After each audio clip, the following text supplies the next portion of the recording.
అంతా పవన్ కళ్యాణ్ వెనకాల ఉంది, లోకేష్ వెనకాల ఉంది, మేధావులు, ఓటర్లు, మహిళలంతా కూడా చంద్రబాబు నాయుడు గారి వెనకాల ఉన్నారు, మోడీ గారి వెనకాల ఉన్నారు. మీ వెనకాల ఎవరున్నారు? దొంగలు ఉన్నారు, దోపిడీదారులు ఉన్నారు, రేపిస్టులు ఉన్నారు, గంజాయిస్టులు ఉన్నారు, మద్యం మాఫియాలు ఉన్నారు, లిక్కర్ స్కామ్ గాళ్ళు ఉన్నారు. ఎవరున్నారు మీ వెనకాల? ఎవరున్నారు? ఎందుకు మీరు రొయ్యి చెప్పండి.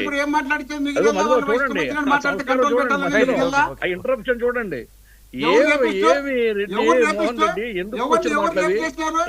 ఎందుకు వచ్చిన ఇంటరప్షన్ అది? ఎవరు వింటారు? నువ్వు ఎంత గొంతు చించుకున్నా, నువ్వు కడుపు చించుకున్నా, గోల చేసినా, నువ్వు తలకిందులుగా తపస్సు చేసినా, నువ్వు పొరుదండలు పెట్టినా, నీ నాయకుడి మాట ఈయన దిక్కులేని ఈ రాష్ట్రంలో నీలాంటి వాళ్ళ మాటలు ఎవరంటారండి? ఎందుకు వచ్చిన కంట శోష, వేస్ట్ మాటలు మానుకోండి. మధ్యలో ఇంటర్ఫీర్ అవడం అనేది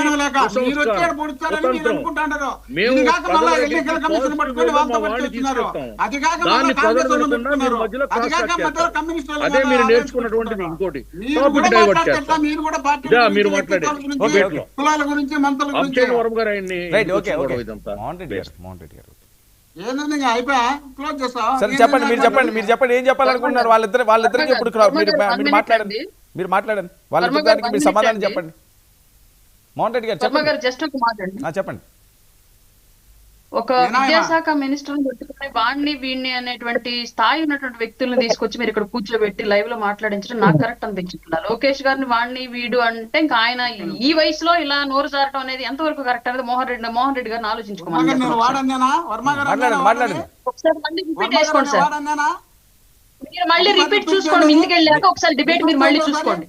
సరే ఒకవేళ అలాంటి కాదండి, ఆ రకంగా అది రిజిస్టర్ అవ్వట్లేదు. ముగ్గురు మాట్లాడితే నాకు ఏమనిపిస్తుంది? సరే ఓకే వినండి, అలాంటివి ఏమైనా ఉంటే వెనక్కి తీసుకోండి.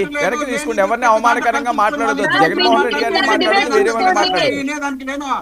వాళ్ళు ఇష్టం వచ్చినట్టు వాళ్ళు మాట్లాడినప్పుడు వాళ్ళు అదే పనిగా వాళ్ళు లేని చూపించినప్పుడు నేను క్వశ్చన్ వేసింటే తప్ప నేను ఉద్దేశంగా ఎప్పుడు ఇంతవరకు మీకు అలవాటు కాబట్టి మీరు అట్లా మాట్లాడుతున్నారు. మీకు మాట్లాడుతున్నప్పుడు సబ్జెక్ట్ అయినప్పుడు ఏమంటారో ఏదో ఒకటి మాట్లాడారు. సరే ఓకే, మోహన్ రెడ్డి గారు అలాంటివి ఎవరిని కించపరుస్తూ మాట్లాడద్దు. మాట్లాడింది ఒక్కసారి చూపించండి. నేను మాట్లాడింటే ఇప్పుడే సారి చెప్తా. సరే అన్న ఉండండి, వెయిట్ చేయండి. ఆయన మీరు చెప్పారుగా చూసుకోమని, దాని గురించి ఆర్గ్యుమెంట్ సారీ చెప్తాను అంటున్నాడు కదా. ఒకవేళ అన్నాను అంటే నేను సారీ చెప్పడానికి సిద్ధం అంటున్నాను. మాట్లాడుకొని మీరు వాడన్నారంటే ఇప్పుడు ఇన్నిసార్లు నేను అనలేదు అంటే మీరు అంటున్నారంటే సరే ఓకే, మీరు తర్వాత ఒకసారి చూడండి, నేను కూడా చెక్ చేస్తాను. సరే నేను చెక్ చేస్తాను, మీరు తర్వాత చెక్ చేయండి. ఆవిడ అంత కాన్ఫిడెంట్ గా చెప్తారు కదా. సరిపోయి కదా, నేను చెప్పిన తర్వాత ఆ మాట అంటే సరిపోయి కదా. సరే ఓకే మరి నా ఇట్టోళ్ళు కూర్చోబెట్టారంటే రాష్ట్రం మొత్తం అంటారు నీ గురించి ఏం మాట్లాడడం అనేది. నా ఇట్టోళ్ళు కదమ్మా, నీ ఇట్టోళ్ళు కూర్చోబెట్టారని డిబేట్ చూసిన వాళ్ళంతా అడుగుతుంటారు.